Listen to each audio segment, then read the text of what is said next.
ஒரு டைம் இந்த புளியோதரை பேஸ்ட் செஞ்சு ஸ்டோர் பண்ணிட்டீங்கன்னா 1 மாசம் வரைக்கும் கெட்டு போகாது. ஈஸியா புளி சாதம் ரெடி பண்ணிடலாம். அதுக்கு ஒரு 100 கிராம் புளிய சுடு தண்ணியில ஒரு அரை மணி நேரத்துக்கு ஊற வச்சிருக்கேன். இதை நல்லா கெட்டியா கரைச்சு ஃபில்டர் பண்ணிக்கோங்க. அடுத்து இது கூட 1 டீஸ்பூன் மஞ்சள் தூள் சேர்த்துட்டு நல்லா கலந்து விட்டுக்கலாம். அடுத்து சிம்பிளான பொடி அரைக்கணும். நான் ஸ்கிரீன்ல மெஷர்மெண்ட் கொடுத்துருக்கேன், செக் பண்ணி பார்த்துக்கோங்க.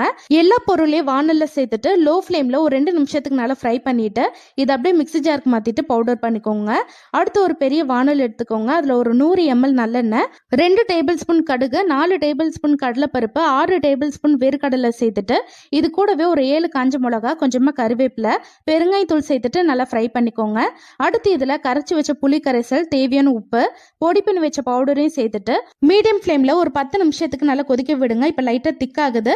இந்த ஸ்டேஜ்ல 1 டேபிள் ஸ்பூன் நாட்டு சக்கரை சேர்த்துட்டு இந்த அளவுக்கு எண்ணெய் பிரிஞ்சு வந்தோடனே அடுப்பு ஆஃப் பண்ணிருங்க. தேவையான அளவு புளி கரைசலோட சாப்பாடு கலந்துட்டீங்கன்னா சூப்பரா புளி சாதமும் ரெடி ஆயிடும்.